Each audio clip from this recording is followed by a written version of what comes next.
좋아요 누르는 거 잊지 않으셨죠? 바람난 사연 지금 시작합니다. 그러길래 이 남편 네가 잘 간수했어야지.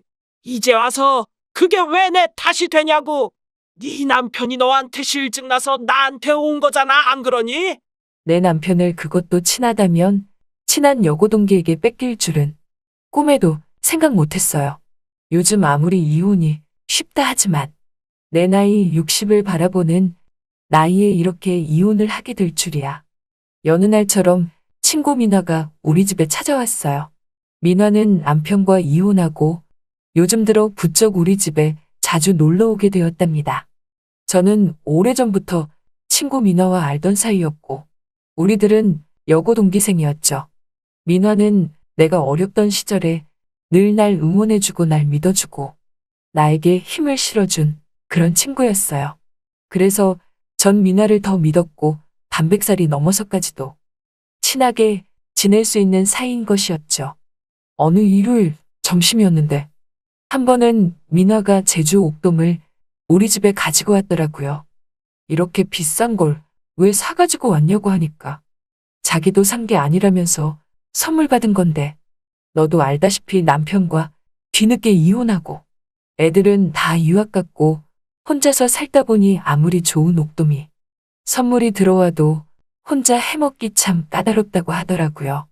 그러면서 너도 알지 않냐며 자기 요리 솜씨 없는 거 너가 해주면 더 맛있을 것 같아서 이렇게 옥돔을 가지고 왔다고 해서 알겠다고 하면서 친구 민화에게 거실 소파에 앉아 있으라고 했답니다. 그때 남편이 안방에서 기지개를 펴며 나오는 것이었어요.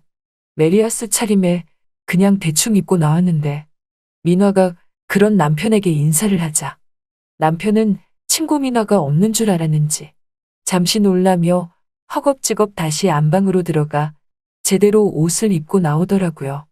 그리곤 둘이 다시 인사를 했답니다.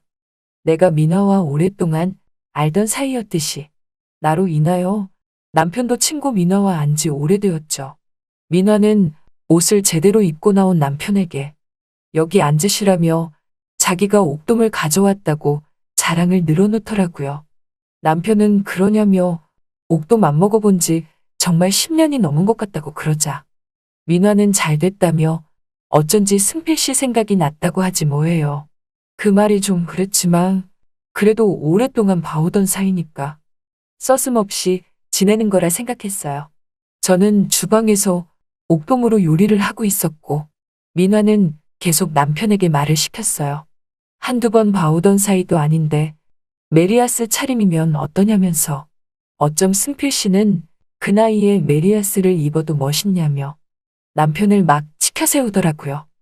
그러면서 주방에 있는 나보고 넌 복받은 년이라며 이런 남편 어디서 얻냐며 자기도 자기 남편이 승필 씨 정도만 됐었어도 늦은 나이에 이혼은 하지 않았을 거라 하더군요. 드디어 옥돔이 완성이 됐고 거실로 가져가서 세팅을 했어요. 친구 민화가 도와주더라고요. 그렇게 우리는 셋이 둘러 앉아서 옥돔으로 완성한 요리를 먹기 시작했답니다. 그런데 민화가 소주 없냐고 하면서 이렇게 먹는 건 좀 아닌 것 같다며 낮술이지만 우리 소주나 마시자고 하더군요. 남편도 술을 좋아하고 그래서 전 그러자며 사다 둔 소주 한 병을 꺼내왔답니다. 소주와 함께 먹고 마시며 얘기를 하는데 민화가 술 두 잔 정도 마시니 약간 취했는지 아니 우리 남편 옆에 찰싹 붙어서 마치 앵기듯이 있더라고요. 그러면서 급기야 남편 팔짱까지 끼고서 장난스럽게 러브샷까지 연출하길래 전 그때부터 좀 어이없어서 민화에게 너 좀 취한 것 같다고 하니까 취하긴 뭐가 취했냐며 술도 없냐고 하더라고요. 사다 놓은 술 없다고 하니까 자기가 술 사가지고 온다고 하길래 그 모습을 보니 또 마음이 약해져서 아니라면서 내가 갔다 온다고 했고 그렇게 잠깐이지만 친구 민화와 남편을 놔두고 소주를 사러 집 앞 슈퍼로 갔답니다. 슈퍼에서 소주를 사고 다시 집으로 들어갔는데 글쎄 민화가 남편 손을 막 어루만지더라고요.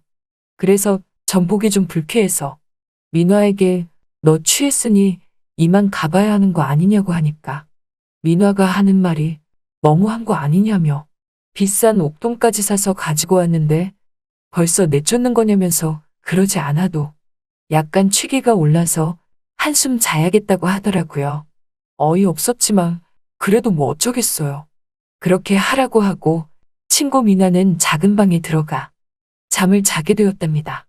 그리고 얼마 후 남동생에게 다급한 전화가 오더라고요. 친정엄마가 지병으로 쓰러지셨다면서 빨리 병원으로 오라는 전화였답니다. 저는 너무 놀라서 알았다고 하고 집을 나서려고 하는데 뭔지 모르게 친구 미나랑 남편만 두고 집을 나서는 게 약간은 걸리더라고요. 그래도 설마 무슨 일이야 있겠냐는 식으로 생각했고 민화는 작은 방에서 술 취해 자고 있고 남편은 안방에 들어가서 TV를 보고 있으니 별탈 없겠지 생각했답니다. 저는 남편에게 친정에 갔다 온다고 말하면서 민화 깨어나면 나에게 연락 좀 달라고 말하니 남편이 알았다고 하더라고요. 그렇게 전 친정으로 향했어요. 다행히 친정엄마는 무사했고 별탈이 없었답니다. 아직 남편에게 전화도 안 왔고 해서 민화가 우리 집에서 아직도 자고 있을 것이라 생각했어요. 그래서 전 일단 집으로 다시 돌아갔답니다. 집에 갔더니 글쎄 자고만 있을 줄 알았던 친구 민화가 절 보고 웃더라고요.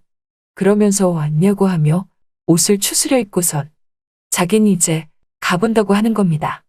그래서 어떻게 된 거냐고 말하니까 뭐가 어떻게 되긴 어떻게 된 거냐면서 술 취해서 한숨 잤더니 이제 좀 개운하다면서 나중에 또 보자고 하더라고요. 그렇게 민화는 갔고 안방에 들어가 남편을 보니 남편도 아무렇지 않은 듯 TV를 보고 있더라고요. 그 모습을 보니 별일 없었다는 생각이 들었답니다. 그리고 괜히 내가 남편과 친구를 의심했구나 하는 생각에 괜스레 미안해졌어요.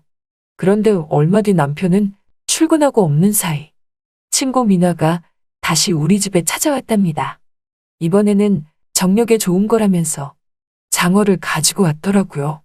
그래서 전 이렇게 귀한 걸 왜 또 가져왔냐고 하니까 민화가 하는 말이 승필 씨 생각이 났다면서 부담 갖지 말라며 세일해서 샀다고 하더라고요.